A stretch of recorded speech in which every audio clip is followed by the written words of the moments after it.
26 de febrero de 1991. Son las 4 de la tarde. El lugar es una extensión de desierto sin rasgos, azotado por el viento en el sur de Irak, conocido en los mapas militares simplemente como 73 Easting.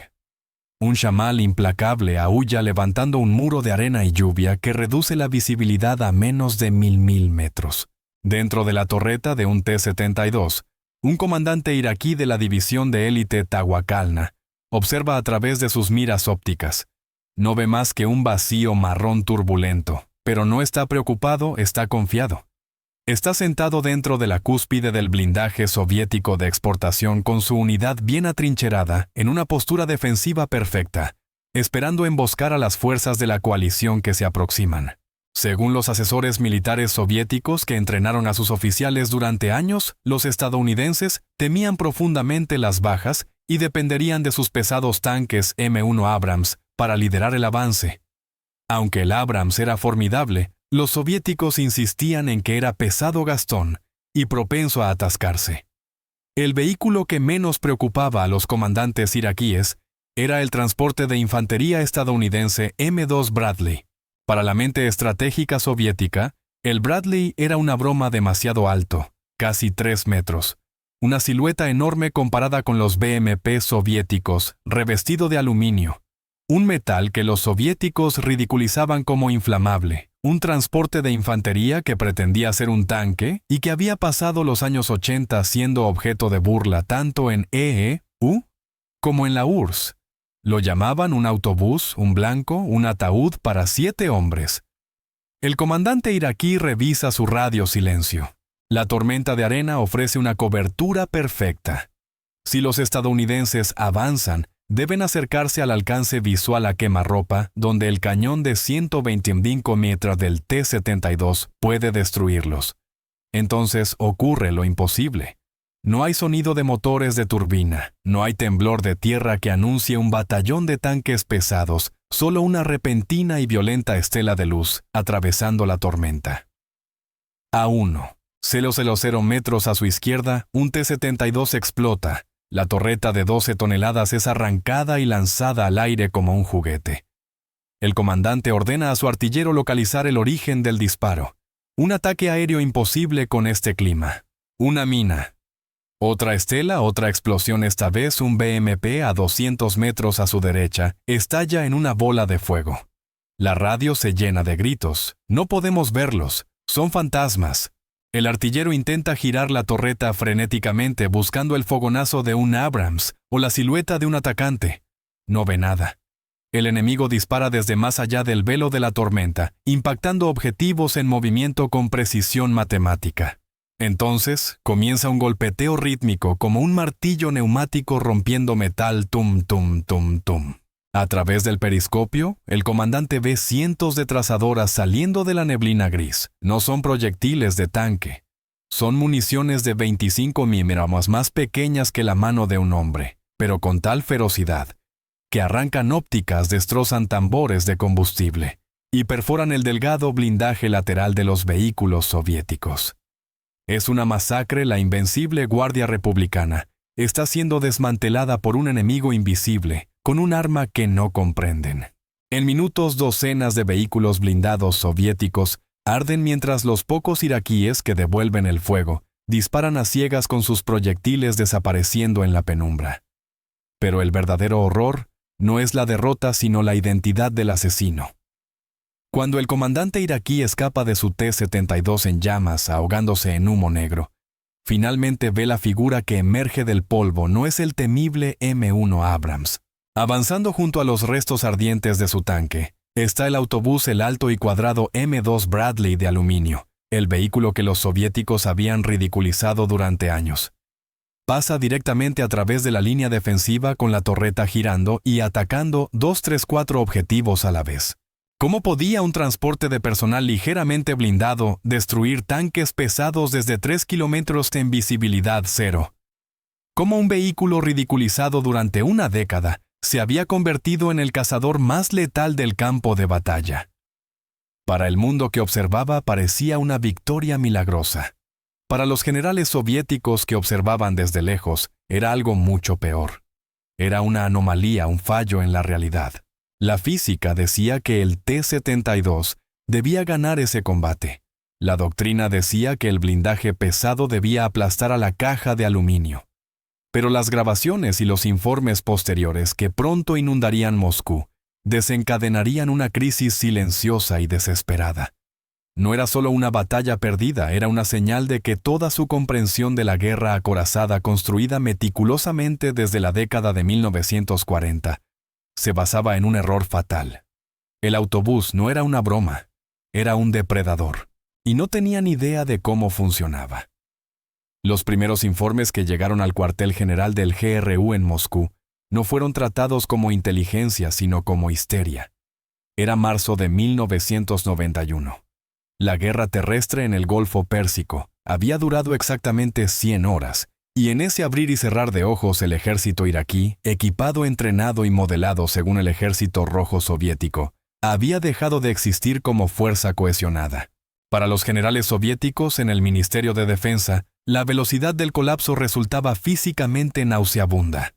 No estaban perdiendo solo un aliado, estaban presenciando un ensayo real de la Tercera Guerra Mundial. Y los resultados sugerían que si el ejército rojo cruzaba algún día hacia Alemania Occidental, sería pulverizado en cuestión de días. La búsqueda de respuestas comenzó de inmediato. Los agregados técnicos soviéticos, oficialmente observadores pero en realidad espías, empezaron la ardua tarea de reconstruir lo sucedido en el desierto. Necesitaban saber por qué los T-72, el orgullo de la fábrica Uralvagón Zavod, habían fracasado. Pero a medida que las entrevistas con oficiales iraquíes capturados y el análisis de los restos en el campo de batalla empezaron a llegar, emergió un relato inquietante. Los iraquíes no hablaban del M1 Abrams. Estaban obsesionados con el fantasma. Un informe de interrogatorio describía un caótico enfrentamiento cerca de Medina Ridge. Un comandante de batallón iraquí relató cómo sus vehículos BMP eran destrozados antes de que siquiera se dieran cuenta de que el enemigo estaba allí. Cuando los oficiales del GRU le preguntaron por el atacante, describió una silueta alta y cuadrada. Parecía un edificio en movimiento, dijo. Nos reímos de él. Pensamos que era un camión de suministros. Los analistas soviéticos buscaron los archivos, la descripción coincidía con un solo vehículo, el M2 Bradley, y aquello no tenía sentido. El expediente del KGB sobre el Bradley era voluminoso y estaba lleno de fracasos estadounidenses. Los soviéticos conocían los escándalos, las audiencias en el Congreso, donde el Bradley fue acusado de ser una trampa mortal. Sabían que su blindaje de aluminio se vaporizaba al recibir una carga hueca. Sabían que era tan alto que no podía ocultarse detrás de una loma. Para la mente materialista soviética, la guerra era una ecuación de masa y calibre, un tanque de 40 toneladas, con un cañón de 125 milímetros contra un vehículo de 25 toneladas, con un cañón automático de 25 milímetros. En un combate directo, las leyes de la física dictaban que el Bradley debía quedar reducido a chatarra. Así que la investigación se volvió hacia el interior. Los generales se convencieron de que los iraquíes estaban mintiendo para ocultar su incompetencia. Teorizaron que los iraquíes habían abandonado sus vehículos o no habían mantenido sus equipos ópticos. Pero entonces llegaron las fotografías borrosas tomadas por fuerzas en retirada o extraídas de noticieros internacionales. Mostraban tanques T-72 con perforaciones limpias y catastróficas en sus torretas. No eran los enormes agujeros irregulares de los proyectiles APFSDS de 120 milímetros del Abrams. Eran pequeños orificios precisos que habían detonado la munición del carrusel interno, arrancando las torretas de cuajo. Los analistas estaban desconcertados. ¿Qué arma hacía ese tipo de agujero? Examinaron el blindaje marcado de los supervivientes. Algunos T-72 parecían atacados por un enjambre de langostas metálicas, sus ópticas destruidas, sus antenas cortadas, sus depósitos externos abiertos como latas. Esa era la firma del cañón M242 Bushmaster. Los soviéticos hicieron los cálculos y descubrieron con horror que el pequeño cañón del Bradley estaba disparando proyectiles de uranio empobrecido. Pero incluso así, las matemáticas no cuadraban. ¿Cómo habían logrado los Bradley acercarse lo suficiente para usarlos? El T-72 tenía un alcance efectivo de más de 2.000 metros. El Bradley debería haber muerto mucho antes de disparar. Las investigaciones se sumergieron en la paranoia. Una facción dentro de las oficinas de diseño soviéticas sugirió que los estadounidenses debían haber desarrollado un nuevo blindaje secreto para el Bradley, algo invisible que repelía proyectiles. Otros argumentaron que los estadounidenses empleaban algún tipo de interferencia electrónica que cegaba a los artilleros iraquíes. Buscaban teorías extravagantes, una superarma, un nuevo metal, un nuevo explosivo, un nuevo motor. Y aún así, pasaban por alto la verdad porque no era algo que se pudiera soldar o pesar. La doctrina militar soviética se basaba en el mito, la creencia de que el equipo soviético era resistente, simple y producible en cantidades tan gigantescas que la calidad se volvía irrelevante. Creían que un tanque se definía por el grosor de su acero. No podían concebir que el factor decisivo en 1991 no era el acero. Lo decisivo no era el acero, sino lo que ocurría dentro del acero. Los informes desde el campo mencionaban constantemente el clima, las tormentas de arena, la lluvia, el humo del petróleo. Los artilleros iraquíes usando miras ópticas soviéticas estaban ciegos. No podían ver ni a 500 metros, mientras que los Bradley los estaban matando desde 2.000 metros. Los investigadores soviéticos descartaron esto como imposible. Ningún sistema óptico funcionaba en una tormenta de arena. Asumieron que los estadounidenses simplemente habían tenido suerte, o que contaban con avanzados radares aéreos.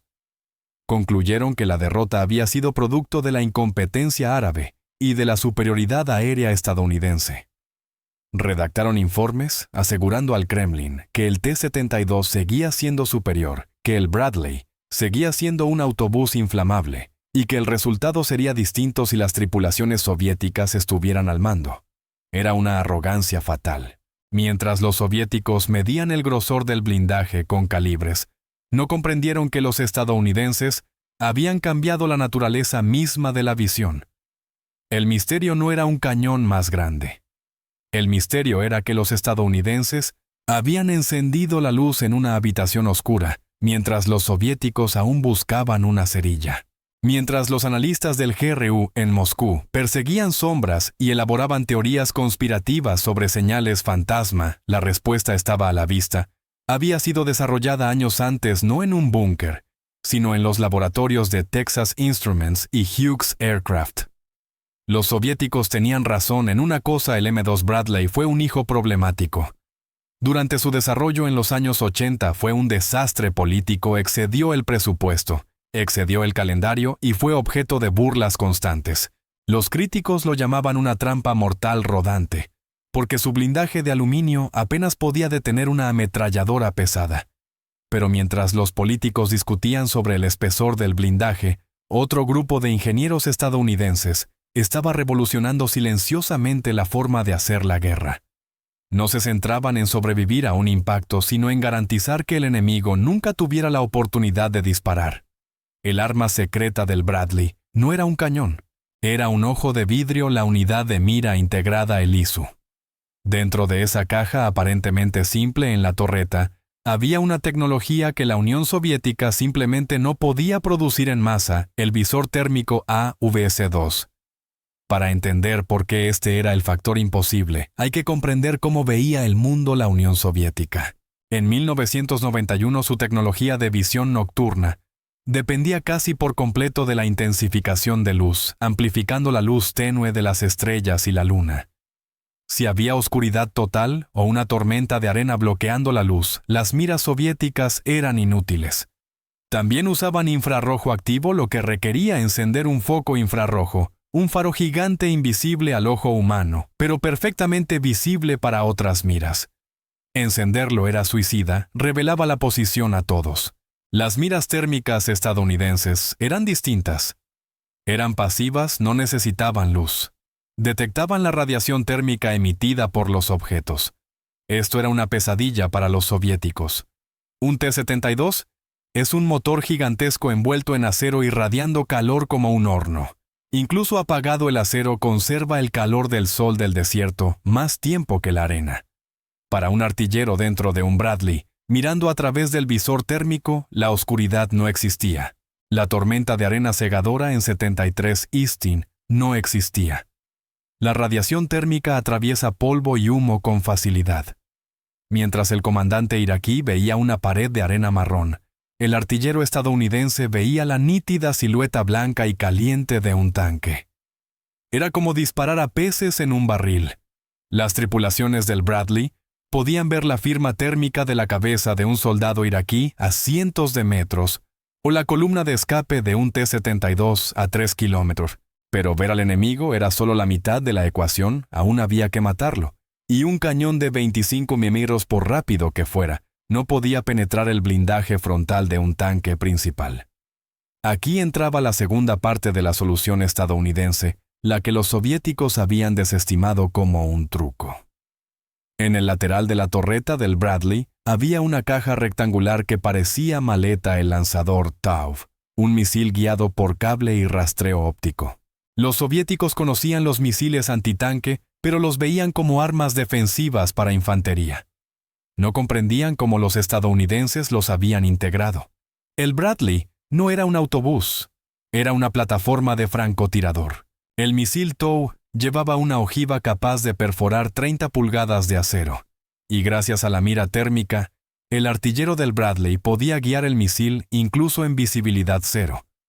Solo tenía que mantener la retícula sobre la silueta caliente del tanque enemigo, mientras el ordenador enviaba correcciones por los dos finos cables que seguían al misil. Esta era la brecha de ingenio.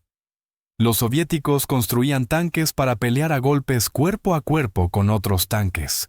Los estadounidenses construyeron un sistema que evitaba el cuerpo a cuerpo por completo.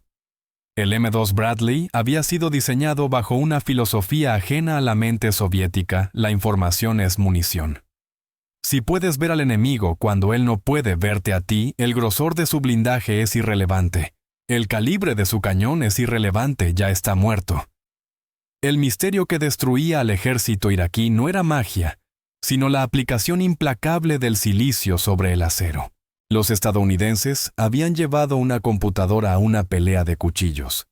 Y mientras la batalla avanzaba, el autobús empezó a acumular una cifra de bajas que eclipsaría incluso al poderoso Abrams.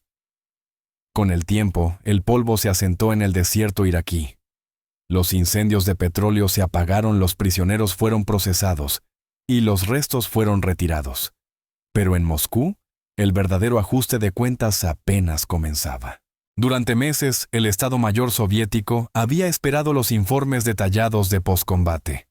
Necesitaban clasificar las pérdidas y esperaban que las estadísticas mostraran un gran número de bajas causadas por los tanques M1 Abrams y los aviones A-10 Warthog.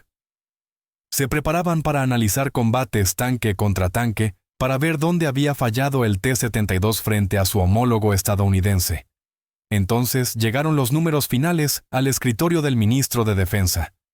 La sala quedó en silencio.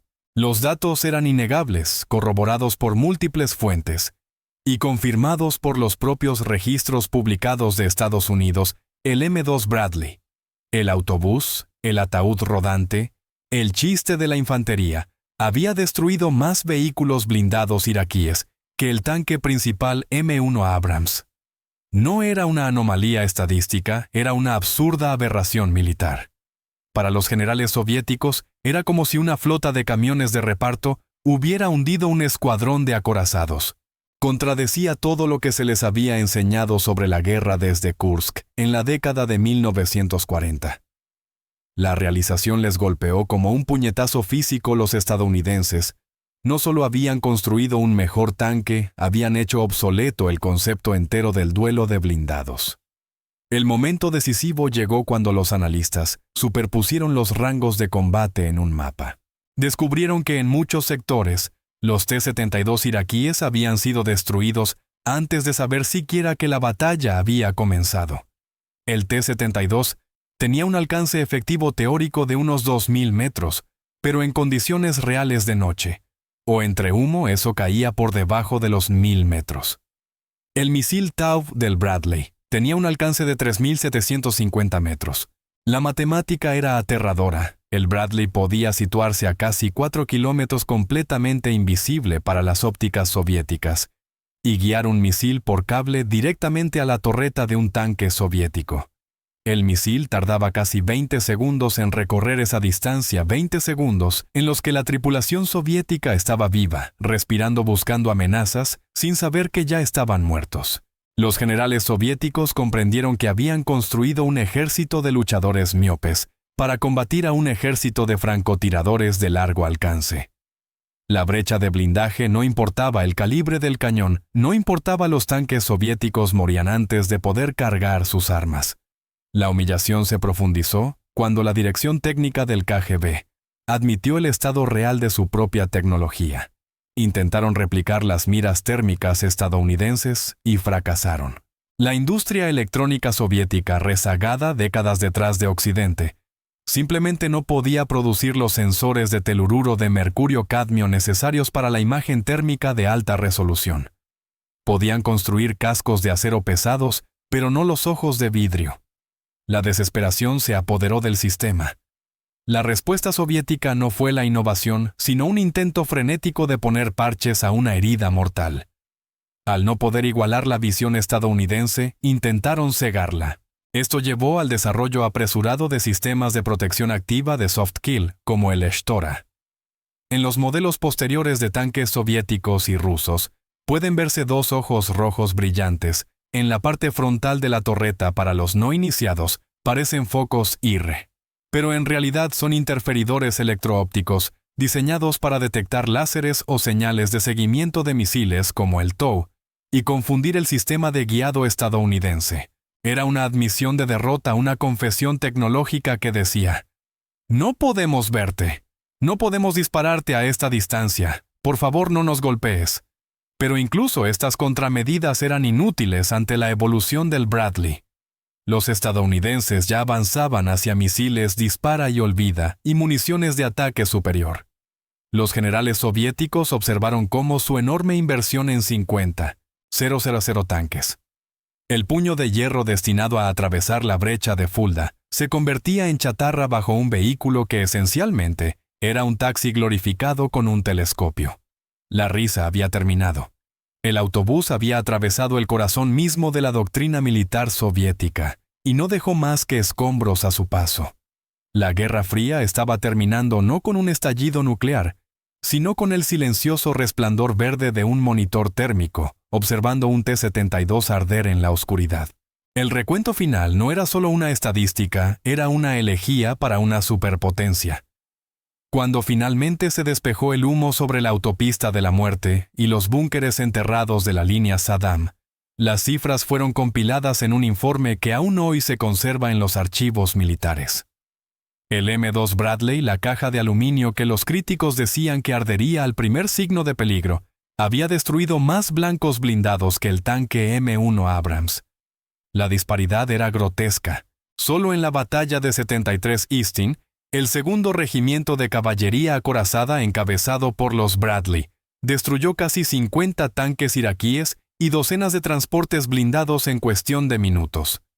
La tasa de bajas estadounidenses por fuego enemigo fue estadísticamente 0. Para la Unión Soviética, que se desmoronaba en tiempo real, mientras estos reportes se escribían a finales de 1991.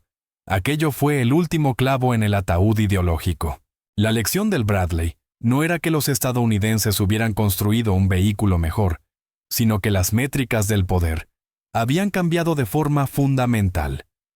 Durante 50 años la Guerra Fría había sido una competencia de industria pesada, medida en toneladas de acero, millones de barriles de petróleo y miles de ojivas nucleares.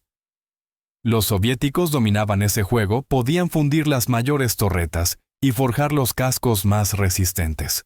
Pero el Bradley demostró que la era de la industria pesada había muerto. Había llegado la era de la guerra de información. La derrota del T-72 a manos del Bradley fue en realidad la derrota de la economía soviética. El motivo por el que los soviéticos no podían replicar las miras térmicas no era falta de voluntad, sino de infraestructura. Para construir un visor térmico AWS-2 no se necesitaba una acería. Se necesitaba un laboratorio estéril, fotolitografía avanzada y una industria informática capaz de seguir la ley de Moore. La Unión Soviética había pasado décadas perfeccionando el martillo, solo para encontrarse en una guerra que requería un bisturí. Habían construido una máquina militar diseñada para pelear la batalla de Kursk una y otra vez, inundando las llanuras europeas con blindados baratos y robustos.